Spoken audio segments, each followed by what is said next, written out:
Bonjour, bonsoir, chers coopérateurs et chères coopératrices.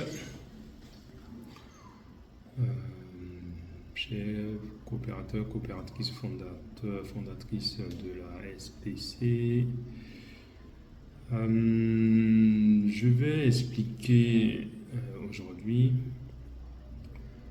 la première version du mécanisme de fonctionnement de notre société coopérative. Nous allons travailler ensemble sur cette version-là lors des ateliers de vendredi et ce samedi, comme convenu, de sorte à partager la compréhension de ces différents points. Parce que ce sont des points que nous allons, ce mécanisme va être traduit dans les statuts de la société coopérative. Donc, il nous paraît important que chaque membre associé, coopérateur, fondateur, puisse s'approprier la bonne compréhension de ce mécanisme de fonctionnement. Ceci dit, alors, j'ai présenté le mécanisme de fonctionnement en trois grandes parties. La première partie va présenter les objectifs à court moyen terme. Donc on va dire les objectifs sur 3 ans, sur les 3 prochaines années. La deuxième partie va expliquer le mécanisme d'adhésion des nouveaux coopérateurs et aussi l'augmentation de parts par les anciens coopérateurs. Et la troisième partie va expliquer le mécanisme de répartition du chiffre d'affaires et des bénéfices de la société coopérative. Alors, avant de commencer, ce qu'il faut comprendre dans le mécanisme qu'on est en train de mettre en place, il s'agit ici de la mise en place d'une société. Donc, on parle de société coopérative, mais avant d'être une coopérative, c'est d'abord une société. Et donc, dans le cadre de la création d'une société, les fondateurs de cette société-là se réunissent et valident les statuts qui sont en fait les fondements de la société. Donc, ça va être le cas pour notre société coopérative, la SPC, Solidarité et Progrès Collectif. Donc, les deux ateliers d'explication du mécanisme de fonctionnement que nous allons effectuer, en fait, ce sont des ateliers qui vont préparer l'Assemblée générale constitutive de la société coopérative. Ça nous permettra d'être plus efficaces lors de l'Assemblée générale constitutive. C'est à cette Assemblée générale qu'on validera les statuts. Donc, si je reviens un peu sur l'idée de société, on est en train de mettre en place ici ensemble une société qui va nous appartenir à nous tous. Donc, on n'est pas dans un mécanisme de souscription ou je ne sais quoi, où en fait on va promettre des gains. On ne promet aucun gain à qui que ce soit ici. Voilà, on essaie d'expliquer pour que ceux qui viennent, qui rejoignent cette coopérative, comprennent au maximum l'idée de cette société coopérative-là. Voilà. On n'a pas de promesse de gain. Voilà. Il n'y a pas de promesse de gain, il n'y a pas de promesse de rendement. C'est comme toute société, elle va réaliser des activités dans l'optique justement de faire du profit, parce que c'est une entreprise lucrative. Son objectif, bien sûr, c'est de gagner de l'argent, c'est de faire du profit. Mais on ne peut pas garantir à l'avance les profits et les gains qui vont être obtenus. C'est seulement à travers, c'est lors d'un bilan, quand on fera un bilan, on pourra constater réellement les bénéfices qui ont été générés et ces bénéfices-là feront l'objet de redistribution aux actionnaires qui sont l'équivalent ici de coopérateurs. Donc on est dans un mécanisme totalement classique qui est connu de tous dans le cadre de création d'une entreprise, que ce soit une start-up ou n'importe quelle entreprise. Des gens se réunissent, généralement, c'est quelques pionniers, 2 ou 3. Bon, la société coopérative, on va au-delà. Donc là, c'est des gens qui se réunissent et puis qui créent une société, voilà, qui, sur la base des idées, créent une société, mettent en place des actions. Et puis ces actions-là, soit ça marche, ça génère des revenus, ou ça ne marche pas, on en tire des conclusions. Donc ça va être la même chose pour nous. Mais voilà. Une fois que j'ai dit ça, je rentre dans le vif du sujet. Ça, c'était une petite introduction. Je rentre dans le vif du sujet là. Alors, cette vidéo, hein, elle va être publiée sur les réseaux sociaux. On n'a rien à cacher. On présente ce qu'il y a. Après, bon, chacun a sa façon de faire, chacun a ses méthodes. Il y a des gens qui veulent qu'on leur déclare, on leur dessine un business plan ou je ne sais pas quoi. Que ces personnes-là se mettent en action et qu'ils fassent comme moi là, c'est pas compliqué, hein. Je prends mon téléphone, je prends mon ordinateur, j'exprime mes idées, maintenant j'exprime mes méthodes, que ça plaise ou pas, c'est pas mon problème. Donc voilà, la société coopérative, la SPC qu'on est en train de mettre en place, a 2 objectifs principaux. Le premier objectif qu'on vise vraiment là, c'est d'acquérir la société coopérative, faire en sorte qu'elle puisse acquérir au moins 75% des contrats de souscription de Monevea et de Agronomics France. Je me suis rendu compte que là, j'ai fait une petite erreur sur Monevea. Je profite pour corriger ça. Et après, je relance la vidéo.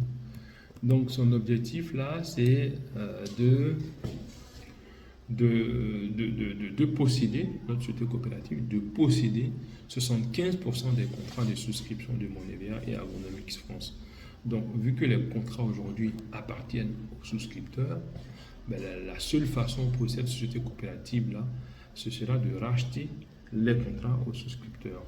Donc, on envisage dans cette société coopérative, on envisage à racheter les contrats aux souscripteurs sur la base des investissements indiqués dans ces contrats-là.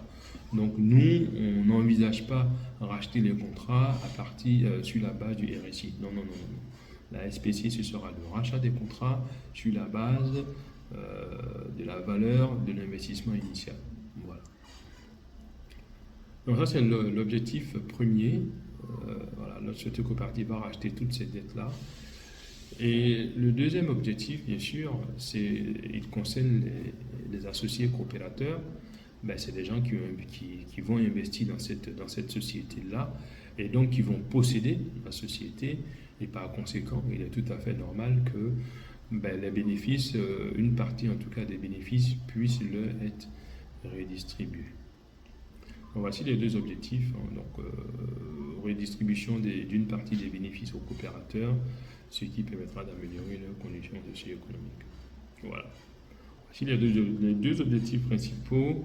Et donc, toute la démarche, en fait, va être menée de sorte à atteindre ces 2 objectifs que je viens de décliner. Donc, dans un premier temps, on a décidé de mettre en place une phase expérimentale de la société coopérative. Donc ça, je ne vais pas revenir là-dessus, vous le savez bien, on était parti sur l'identification d'une 50aine de personnes. Aujourd'hui, nous sommes 83 associés coopérateurs, coopératrices qui allons lancer la société coopérative. Et chacune des 83 personnes possède exactement la même part de la société coopérative, c'est-à-dire 1,83e, c'est-à-dire 1,20% de la société coopérative. Il n'y a pas de coopérateur majoritaire. Donc, si j'arrive sur la partie adhésion de la société coopérative, c'est clair que pour l'instant, on a suspendu l'adhésion à la société coopérative de sorte à pouvoir lancer la phase expérimentale, déjà de pouvoir créer la société coopérative, lancer la phase expérimentale et décliner toutes les étapes qu'on envisage dans cette phase expérimentale-là. Ensuite, on verra si on ouvre d'autres adhésions à la société coopérative pour d'autres projets. Bon, ça on verra. Mais quoi qu'il arrive, on explique quand même le mécanisme d'adhésion de la société coopérative. Donc, ici, comment est-ce qu'on adhère à la société coopérative? L'adhésion de la société coopérative s'appuie sur deux mécanismes. Le premier mécanisme qui est le lien commun. Donc, dans toute société coopérative avec conseil d'administration, les lois de l'OHADA indiquent qu'il faut définir clairement le lien commun. Donc le lien commun des coopérateurs de la SPC, c'est d'être souscripteur à l'une des sociétés, au moins l'une des sociétés, Monevea ou Agronomics France. Voilà, ça c'est le lien commun. Donc ça veut dire que pour montrer qu'on est souscripteur, il faut posséder un contrat, il faut présenter un contrat.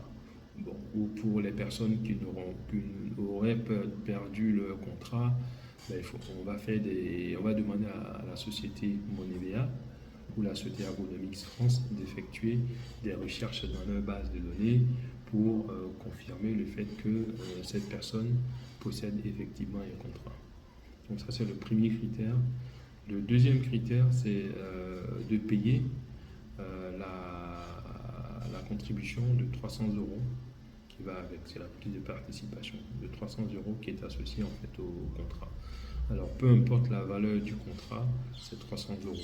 Il n'y a pas de différenciation effectuée selon la valeur du contrat. Alors, le deuxième point concerne en fait les anciens coopérateurs SPC. Alors, pour les anciens coopérateurs SPC, ils ont déjà une participation dans la société coopérative. Ces anciens coopérateurs peuvent vouloir augmenter leur participation. Alors, l'augmentation de la participation dans la société coopérative suit le même critère que l'adhésion, c'est-à-dire il faut présenter un contrat de Monevea ou d'Agronomics France, et sur ce, peu importe la valeur du contrat, sur ce contrat, il faut apporter la contribution de 300 euros. Alors, pour éviter de faire en sorte que des personnes qui ont trop de contrats puissent prendre une trop grosse part de la société coopérative, on ne permettra pas à un coopérateur de détenir plus de 5% des parts sociales de la société coopérative. Voilà. Alors les adhésions à la société coopérative, que ce soit les adhésions ou les prises de nouvelles participations par les anciens coopérateurs, ces actions-là seront validées par le conseil d'administration. Le conseil d'administration qu'on mettra en place. Le nombre de coopérateurs, bon, pour l'instant on est dans la phase expérimentale, donc le nombre de coopérateurs, on avait envisagé de limiter ça à 50 personnes, mais on est allé au-delà. Mais quand le projet sera vraiment lancé, après sa phase expérimentale, après la phase pilote, il y aura une limite de 300 coopérateurs par projet. Voilà, il y a différents projets qu'on va identifier dans le cadre de la société coopérative, et par projet, on demandera aux coopérateurs qui souhaitent investir dans ces projets-là de se positionner sur ces projets et voilà, de contribuer au lancement de ces différents projets. Donc ce sera 300 coopérateurs par projet et pas plus, au maximum en tout cas. Et aussi pour éviter que ce soit les mêmes coopérateurs qui partent de projet en projet, qui occupent tous les projets, alors on fera en sorte que quand il y a de nouveaux projets qui sont identifiés, la priorité sera donnée aux nouveaux coopérateurs qui souhaitent se positionner sur ces projets-là. Donc s'il y a de nouvelles personnes qui ne sont pas encore coopérateurs ou coopératrices, qui veulent se positionner sur les nouveaux projets, ce sont ces personnes-là qui seront prioritaires sur les nouveaux projets par rapport aux anciens coopérateurs qui, eux, en se positionnant sur des nouveaux projets, ne font que augmenter leur participation, leur part sociale dans la société coopérative. Donc en gros, il y a deux mécanismes là qui vont en fait limiter l'augmentation de la participation des anciens coopérateurs. Il y a déjà les 5%, un ancien coopérateur ne peut pas dépasser 5% des parts sociales de la société coopérative sur l'ensemble de tous les projets que la société coopérative aura. Et en plus de ça aussi, un ancien coopérateur, il ne pourra pas passer devant un nouveau coopérateur sur de nouveaux projets, sachant que par projet, c'est 300 personnes. Donc voilà, s'il y a un projet qui est lancé, s'il y a deux projets qui sont lancés et que les deux projets, sur ces deux projets-là, l'ancien coopérateur est déjà positionné déjà sur l'ancien et que sur le deuxième projet, il y a 300 nouveaux coopérateurs qui arrivent, ben cet ancien coopérateur ne pourra pas aller sur le deuxième projet. Donc ce sont les nouveaux coopérateurs qui vont passer devant.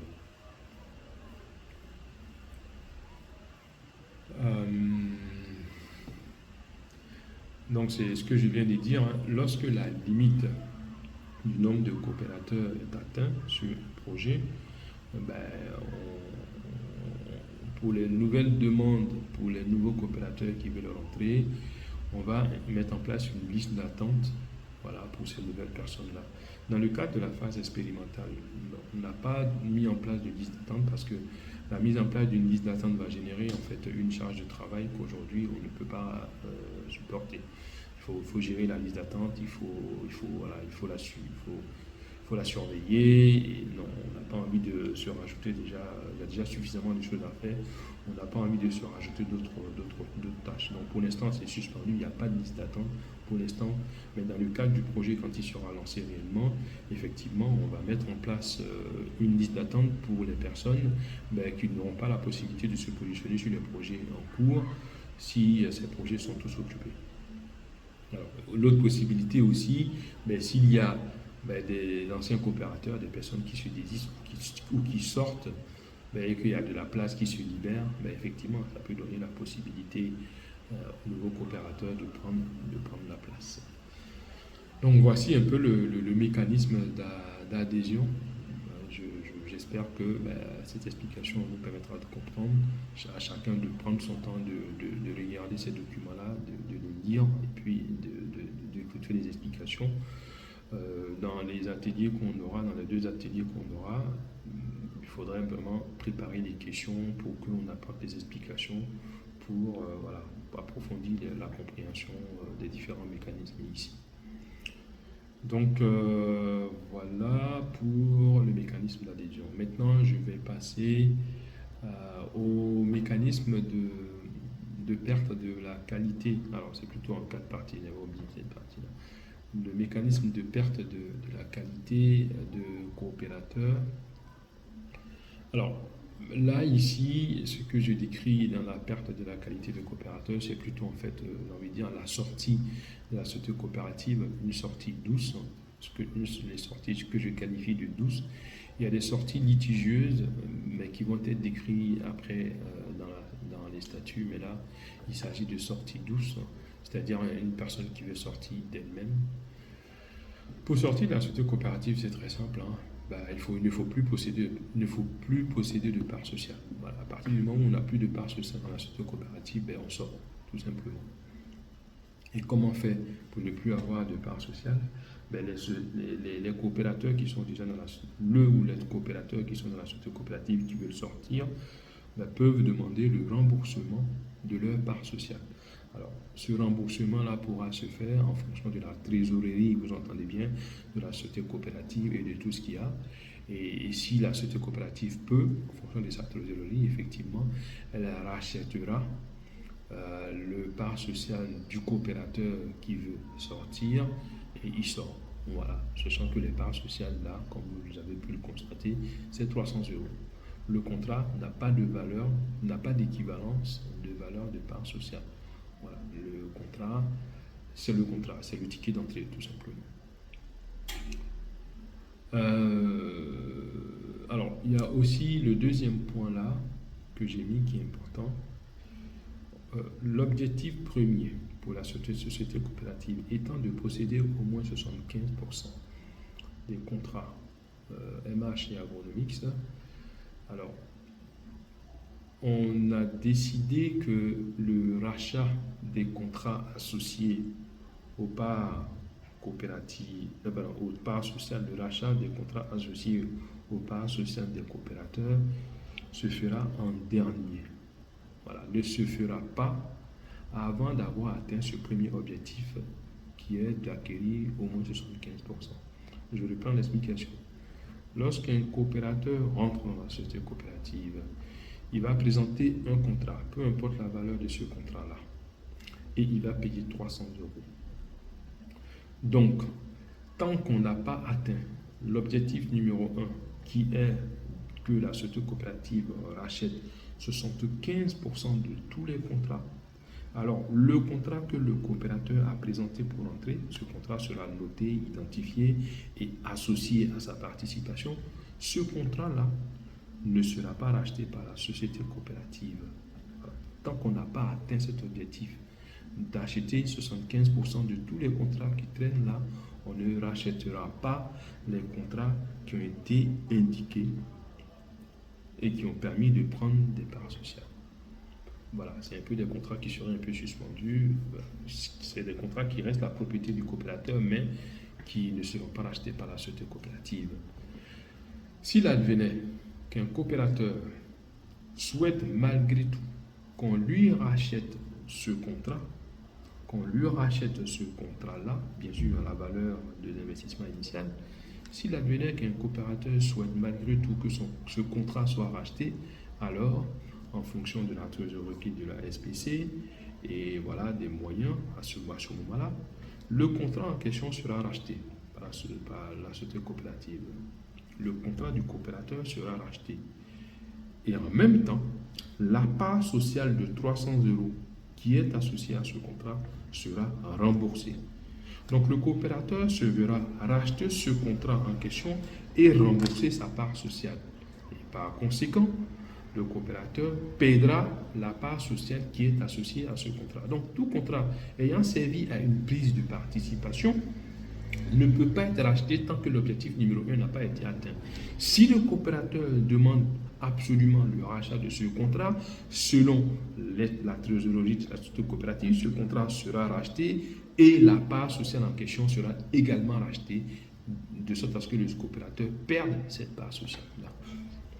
Et donc, si un coopérateur souhaitait qu'on lui rachète tous ces contrats qui sont associés à toutes ces parts sociales, mais finalement, il aura le rachat de tous ces contrats et le remboursement de toutes ces parts sociales.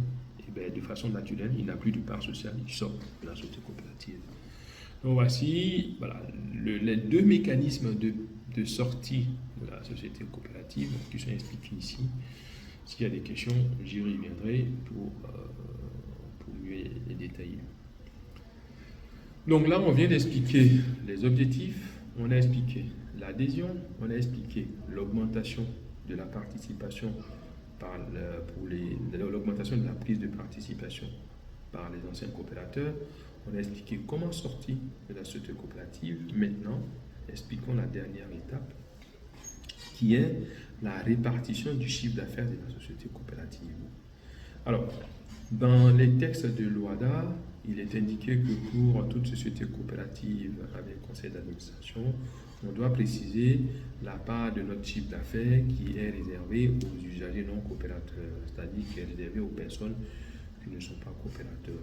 Donc, dans le cadre de notre projet, on envisage réserver au maximum 60% du chiffre d'affaires aux usagers non coopérateurs, à ceux qui ne sont pas coopérateurs. Donc, voilà.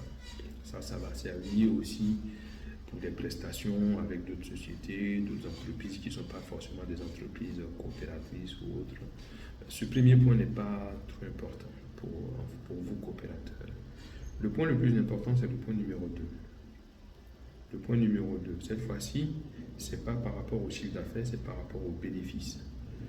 Le point numéro 2 indique que lorsque la société coopérative aura réalisé des bénéfices, 60% de ce bénéfice-là, 60% du bénéfice d'un exercice comptable de la société coopérative sera réservé au rachat des contrats des non-coopérateurs. J'insiste là-dessus. 60% du bénéfice de la société coopérative sera réservé au rachat des souscripteurs non coopérateurs. Ce point est très important. Ça veut dire que dans les 60% là, il n'y aura pas de contrat de coopérateur qui sera racheté. Si un coopérateur souhaite absolument qu'une partie de ces 60% soit utilisée pour racheter son contrat, ou un de ces contrats qui a servi à prendre participation, alors les règles de sortie du contrat vont s'appliquer. Il sera remboursé, il sortira. Ce point est vraiment important.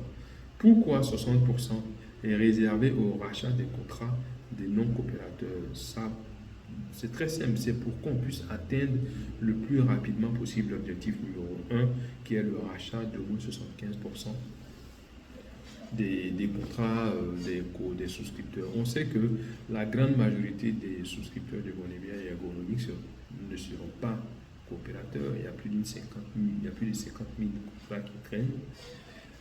Toutes ces personnes-là ne peuvent pas rentrer dans la société coopérative. C'est inimaginable. Donc la grosse majorité des souscripteurs ne sera pas dans la société coopérative.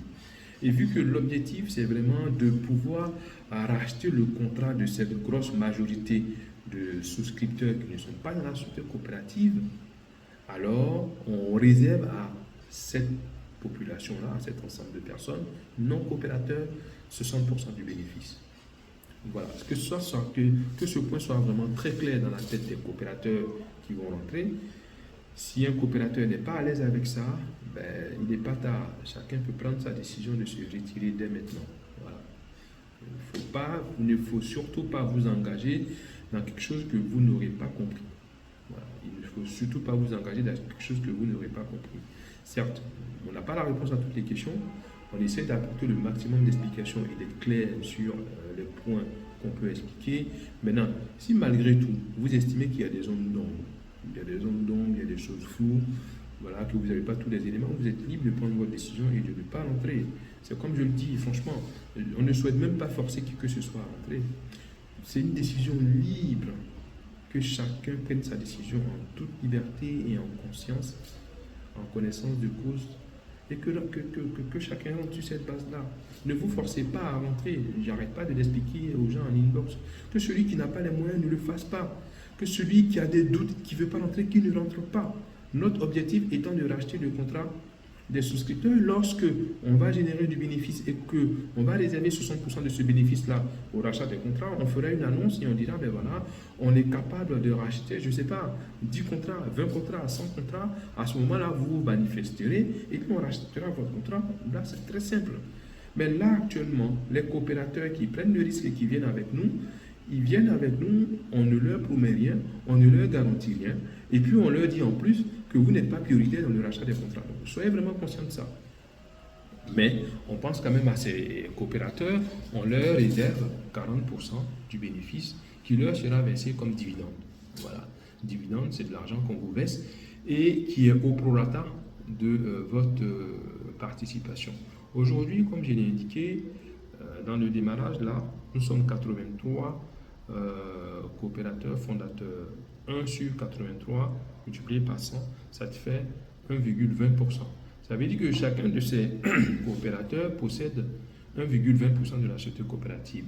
S'il y a 40% du bénéfice qui est identifié, sur ces 40%-là, chacun aura 1,20% de ces 40% qui lui sera versé comme dividende.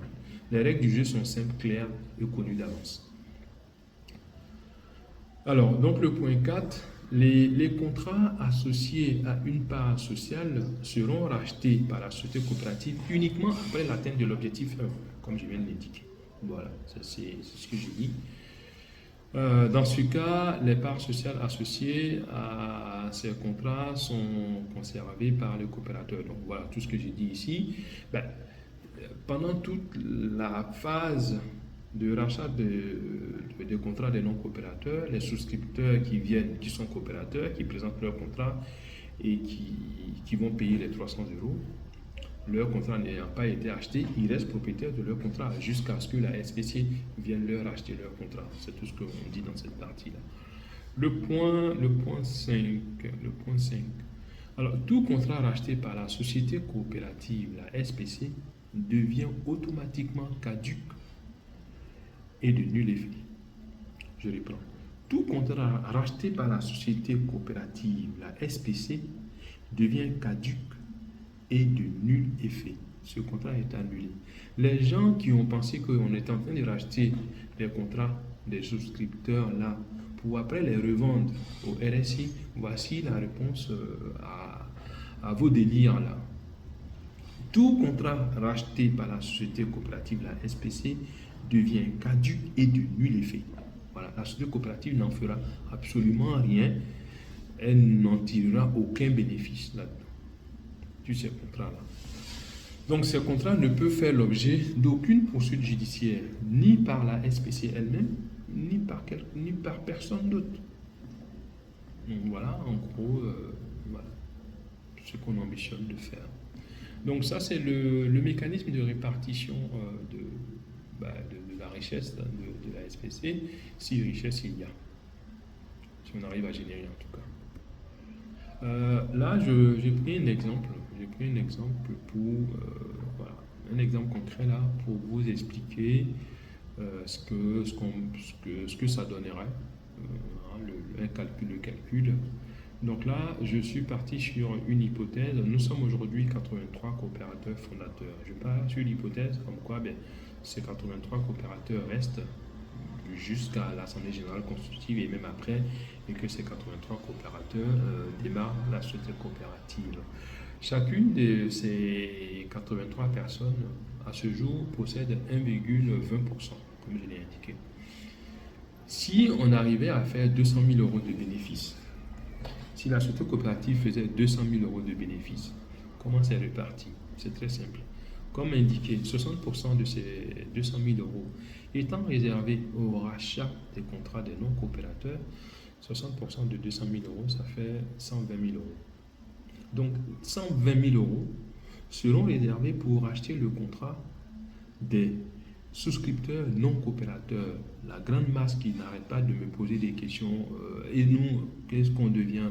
Que vous soyez en Chine, en Côte d'Ivoire, au Canada, en Russie, à partir du moment où vous avez un contrat souscrit à Moneva et à Agronomics France, si vous n'êtes pas coopérateur, les 60% là, si on faisait 200 000 euros de bénéfice, ça fait 120 000 euros. Ces 120 000 euros là vous sera également réservé pour racheter votre contrat. Quand on fera l'appel, on expliquera les modalités à suivre pour que votre contrat puisse être racheté par ces 120 000 euros là. Après, on verra quelles limitations on met par personne, mais tout dépendra des bénéfices qui seront générés par la société coopérative. Et donc, ça c'est très simple. Alors pour les coopérateurs, dans les 200 000 euros, il va rester 40%. Et 40%, c'est 80 000 euros. Donc ce sont ces 80 000 euros-là qui seront répartis de façon équitable aux coopérateurs, chacun ayant 1,20%.